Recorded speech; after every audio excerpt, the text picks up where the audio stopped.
Well, I'm having a shit time. I caught a massive cold and my back hurts like hell. None of this would have happened if y'all weren't so goddamn stupid, you know.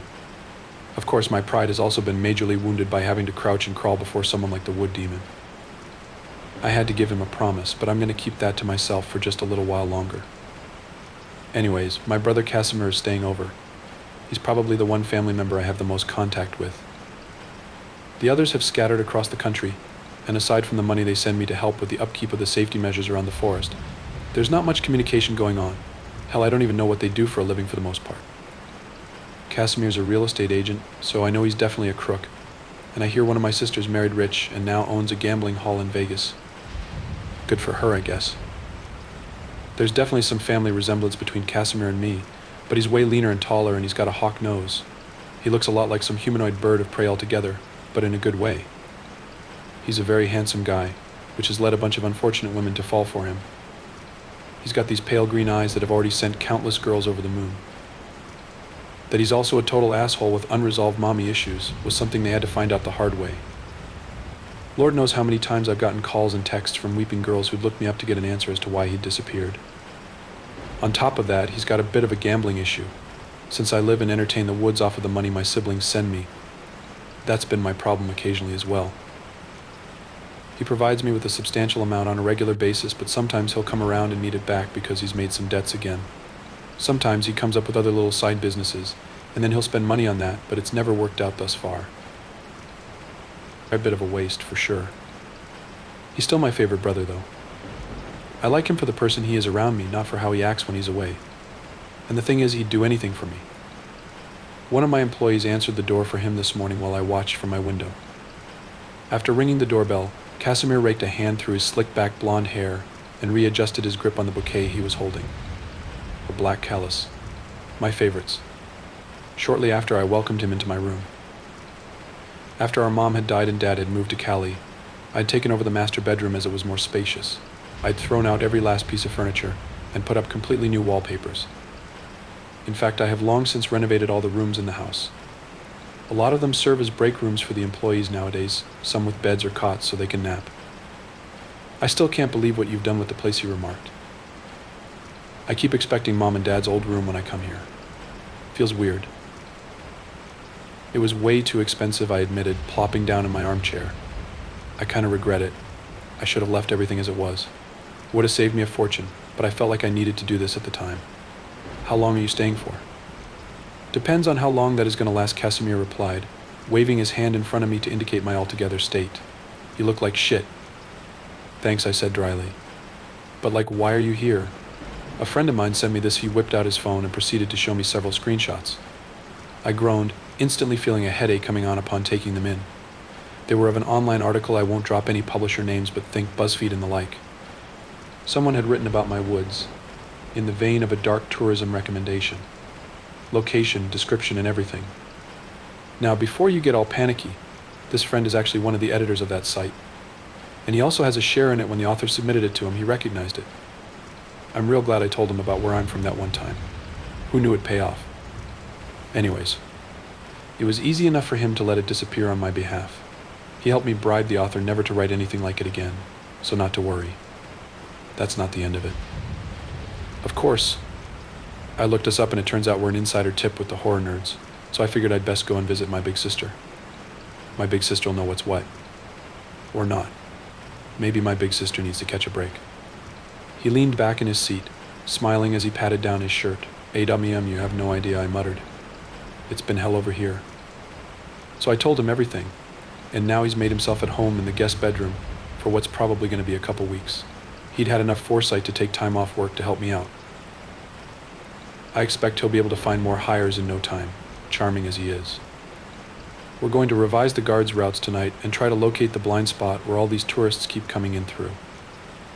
Aside from that, it's really just such a pleasure having someone around who I'm close with. I know I've said in the past that I'm a bit of an introvert, and I am, but it's different with Chaos. His presence has always been a comfort to me. But earlier, when I was helping him unpack his suitcase, there was a moment when I seriously doubted his intelligence. He'd brought our old figure skates, both pairs. Holding mine up by the laces, I gave him a long, reproachful look. "Are you for real? I thought Mom threw them out." He shrugged. "I saved him. Why?" And don't tell me you want to have a go at it around the Twin Lakes again. Why not? Casimir replied, meeting my gaze with wide, innocent eyes. You know exactly why. 'Cause you went for a dip yesterday? Once the surface is frozen, the old man's going to be asleep all peaceful down there. He won't even know. We don't even have to go to his area. No, because of the other thing. Cass frowned. Oh, I'm sorry, I forgot. The whole dress debacle. I didn't think you were still hung up over Jacek. What? That's not what I meant. You almost fucking died out there, I snapped. Ooh, my brother threw his head back, palming his forehead. Right. Yeah, of course, but I'm over that.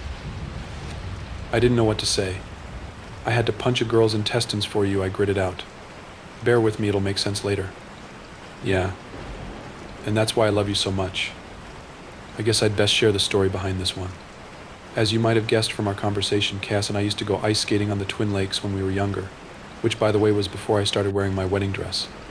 We knew it was kind of dangerous, and not only because the ice could break beneath us, but we didn't care.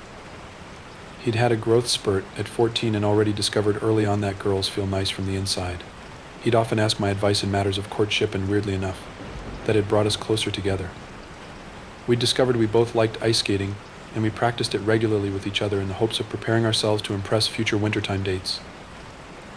For years, we only went to actual ice rinks when our hobby came into season. But when I was 19 and he was 16, I suggested we use the lakes instead. We told Mom and Dad that it was because we wouldn't have to pay for tickets there and because it was basically right outside our door. But that was a lie. Casimir knew the real reason I wanted to skate in the woods. I'll share that soon too, but this isn't about me, so let's just say there was someone living there whom I sort of wanted to put on a show for. Our experience had always been thoroughly enjoyable and untainted. We were always careful not to be too loud or disruptive to the forest. We had that much sense even then. Nobody ever bothered us either. That one day in late January would change things, though. The smaller of the lakes, the one we preferred, was a rigid, frozen dance floor. Our blades had scraped the ice there countless times. We were talking quietly on our walk, strapping on our skates once we reached the spot, and instantly busting out the big guns. We had already learned some figures and jumps, and we were pretty good for two self-taught kids. We soon noticed we'd forgotten to bring something to drink, though, and we were way too thirsty to carry on without. Not wanting to cut our session short, I told Cass I'd run back home and fetch us something. He said he'd be fine waiting for me. Being fast on my feet, I managed to sprint to the house and return within a half hour. Upon my return, I found my brother grinning from ear to ear. Handing him one of the bottles I'd brought, I asked what had gotten him so tickled, but he wouldn't say. I should have known something was up right then and there, but I shrugged it off. We continued on with our skating and went home before it got dark. Casimir was giggling to himself the entire time. We'd wanted to go the day after that, too. Casimir was particularly excited at the prospect. Having a habit of sleeping in on the weekends, I woke up around noon to find out from my mom that Casimir had already left for the lake around 2 hours ago. Did he say anything else? I inquired. No. He seemed rather excited, though, Mom replied, carefully cracking an egg into the frying pan she was standing over. Sit down, honey. Your brother might have ran off on me, but you are going to stay for breakfast, if you can even call it that anymore. Assuring her I'd be back in a jiffy and apologizing profusely, I made a break for it before she could chase me down with a plate. I suddenly had an extremely bad feeling about all of this. I threw on my jacket in a hurry and headed out the door. Upon reaching the lake, I slowed down, sneaking around a little and hiding behind trees as I got closer. I soon spotted Casimir, sitting on the ridge by the lakeside, feet dangling just above the ice. He was laughing, and the cause of his delight was apparent. There was a girl sitting on his lap, tickling his chest, neck, and armpits. So that's why he'd been so eager to get back here. He had probably met her the day before when I was away. She was completely naked, so quite obviously non-human. But the fun they were having seemed to be innocent enough. I didn't really care who my brother fraternized with, and more than a few forest dwellers I'd encountered were kind-natured and rather peaceful, so perhaps there wasn't actually cause for alarm. Casimir's giggling filled the air as he started curling up in the snow, the girl leaning over him. Not wanting to stick around and watch them make out, I turned around and went on my back home. That's when I realized that Cass was laughing just a little too hard by then. It sounded a bit like he couldn't breathe. Frowning, I cast another glance at the pair. The girl was now holding him down, physically restraining him, and he was actually struggling. Something was off. Biting back my embarrassment, I emerged from the tree line, starting towards them across the ice. Neither of them noticed me at first. I was about to shout out to them when I noticed something that made me stop in my tracks. The girl had her back turned to me, and while the whole of it had previously been covered by her long hair, this veil was now lifted when she leaned further down to bury her face against Casimir's shirt. Her hair shifted, revealing that her back was, for lack of a better term, lacking skin. My stomach twisted at the mere sight. Her spine lay bare, as did the ribs and red mass around them. I was pretty sure I could see her organs, pulsing, dripping red and pink flesh the white shine of bone. I felt as though the ice was about to break beneath me like I was falling. That girl looked like she was half corpse, cut open with surgical precision to reveal her insides. An actual fucking Mavka. Casimir was gasping for air at this point. His ragged cries tore me from my rigidity, and I stomped over to the two of them, incoherently screaming at the top of my lungs. I grabbed the girl by the shoulders, tossing her off of my brother and throwing myself on top of her. Her face pressed into the snow, she could only sputter and whine. Pulse thrumming in my ears, I summoned all my courage as I forcefully shoved my fingers into the spaces between her ribs. I dug my nails in mercilessly, trying to somehow get a grip on the bone. "I'll rip it out," I screeched, ignoring the vomit rising in my throat. "If you ever hurt him again, I'll rip it the fuck out." The Mavka let out a scream of fear and agony, pushing me off in a panicked frenzy. Rolling onto my back, I could see her taking off into the woods, naked feet slapping the frozen ground. Kes helped me to my feet, a haunted look in his eyes. As soon as I was standing, he hugged me so tightly he nearly cut off my airflow. I took him home, and we didn't speak of the incident ever again. I never encountered the Mavka after that. I guess I scared her off. There's still the Rusalki who dwell in hiding by the lakeside, though. Just another reason to be careful. I would venture back there regularly. Not to meet the predatory man-hating water ladies, of course. Sure, my brother was a horny idiot in his own way, but let's just say so was I. Back to the present, I suppose. Cass and I are currently taking a break from trying to solve the surveillance issue. We haven't come to any fully formed conclusions yet, but he's actually planted an uncomfortable idea in my mind.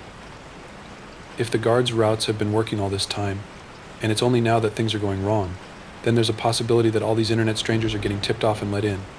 And if that's true, then it has to be one of my employees doing it.